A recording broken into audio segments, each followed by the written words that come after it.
Alrighty, here we are again. This is going to be a lot of stuff. Trying to.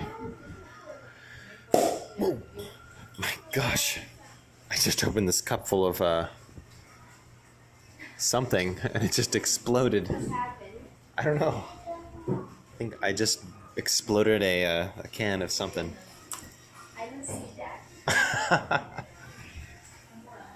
Okay, that's okay. Well, I'm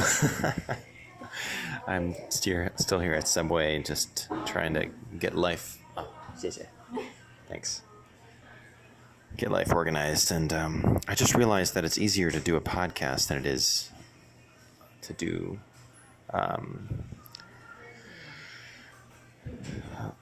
What am I saying? It's just very simple to do a podcast, and so I'm getting a lot of stuff from the YouTube channel onto this Spirit Report podcast thing, which should be available if you look it up on Google. Spirit Report, because there's a war on for your spirit, should pop up. And I'm basically trying to put everything from the YouTube and the Facebook to this podcast, just in case everything goes down. And it does work. I got it to download on my phone, so should work. Should be on iTunes. And that is, my own running free flow of dialogue and Bible stuff and Mo letters and my grandfather's sermons. And yeah, so that's that. These days the internet is just, it's a lot to handle. Sometimes you just feel like reality is just not what it used to be, because of all this augmented reality stuff. Like, it just makes you want to grab your head and slam it on your desk and make your coffee cup jump up into the air. Your fist. Wait. So we all feel like that sometimes, but we still got to keep fighting, because as long as we keep fighting, we win. I'm also in the process of messing with the website right now, the Basham Report, taking some new websites and sticking them on there. So that's a fun little process. It's taking a while to do. I'm trying to get Miles Johnson on there, because I just noticed that, hey, Miles Johnson had Michael Heiser go on his show, which is awesome. Michael Heiser's an apologist. He's the Gandalf of the alternative Christian movement.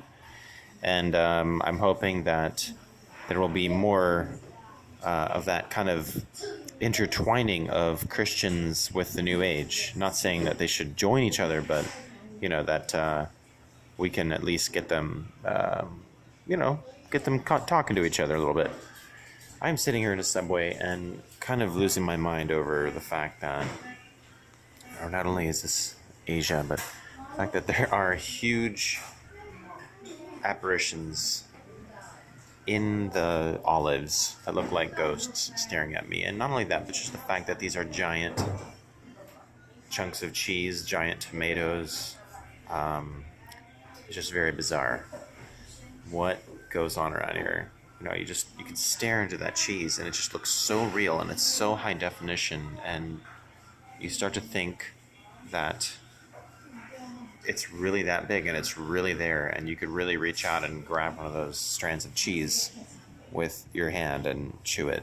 So not only that, but I'm also dealing with the fact that behind me is a humongous tomato, and it's kind of stalking me at the moment. It's being a bit of a troll.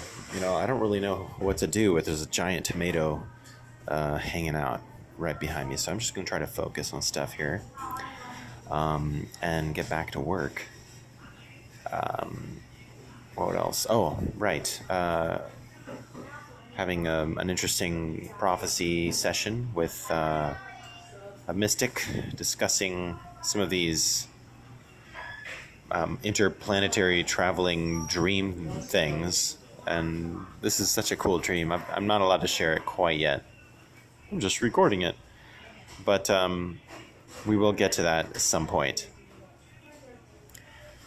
For the moment, I'm at this present moment just finishing this G.K. Chesterton section, and I believe this is one of the most beautiful things I've read in a long time. It's always happens. Every time I open G.K. Chesterton, I'm like, frick, I gotta share that. It's just so awesome and so good and so important. And people just, they lose the eloquence. The language is so yesterday now. People don't care if you spell things right. They don't care if you have good grammar, except for your grandma. Your grandma cares. Maybe that's why grandma and grammar sound so alike. Oh, ouch. Oh, that hurt. Okay, well, let's continue this. Okay, that tragedy which has created the divine comedy of our creed, nothing short of the extreme and strong and startling doctrine of the divinity of Christ, will give that particular effect that can truly stir the popular sense like a trumpet. The idea of the king himself serving in the ranks like a common soldier. By making that figure merely human, we make that story much less human. We take away the point of the story which actually pierces humanity, the point of the story which was quite literally the point of a spear. It does not especially humanize the universe to say that good and wise men can die for their opinions, any more than it would be any sort of uproariously popular news in an army that good soldiers may easily get killed. It is no news that King Leonidas is dead, any more than that Queen Anne is dead. Men did not wait for Christianity to be men, in the full sense of being heroes. But if we are describing, for the moment, the atmosphere of what is generous and popular and even picturesque, any knowledge of human nature will tell us that no sufferings of the sons of men, or even the servants of God, strike the same note as the notion of the master suffering instead of his servants. And this is given by the theological and emphatically not by the scientific deity. No mysterious monarch hidden in his starry pavilion at the base of the cosmic campaign is in the least like that celestial chivalry of the captain who carries his 5 wounds in the front of battle. Boom! Boom! Fireworks! Kaboom! Why isn't this emblazoned on church steeples? And, well, no, that wouldn't be very honorable. Why isn't this, tattooed across people's souls? This is just some of the most amazing language about Jesus I've ever read in my whole life. Epic, man. Epic, epic, epic, epic, epic, epic. So, gosh, and you know what this makes me want to do? This makes me really want to be proud to be a Christian, and I am proud to be a Christian. I was just remembering a friend of mine who does street witnessing, telling me once when I went to see him where he goes witnessing at a school that I actually attended for 4.5 years to study Chinese. And he pointed at some gentleman in a coffee shop reading a dictionary, which sounds like a pretty miserable thing to do. And this guy who's sitting there staring at his big book, and my friend looks at me and says, "Oh, that guy doesn't like me." And I remember staring at that guy and thinking, I don't like him.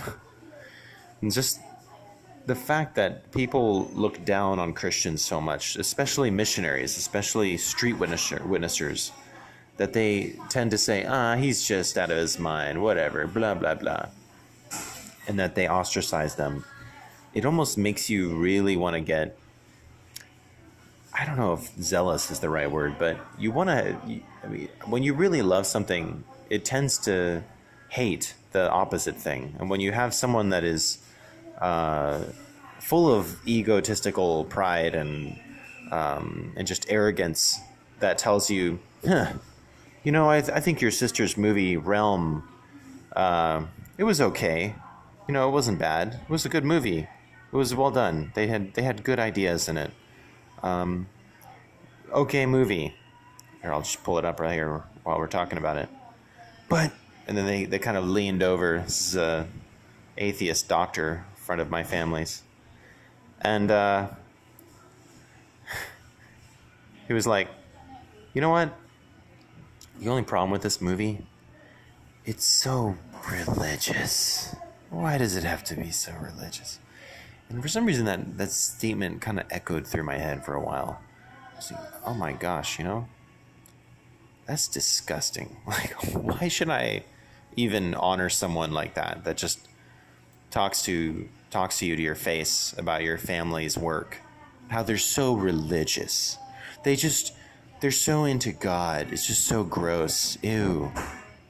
Like, when are Christians gonna be a little bit more proud of each other and having, fellowship, Okay, well, I gotta go. I'm gonna finish this here and I'll talk to you later.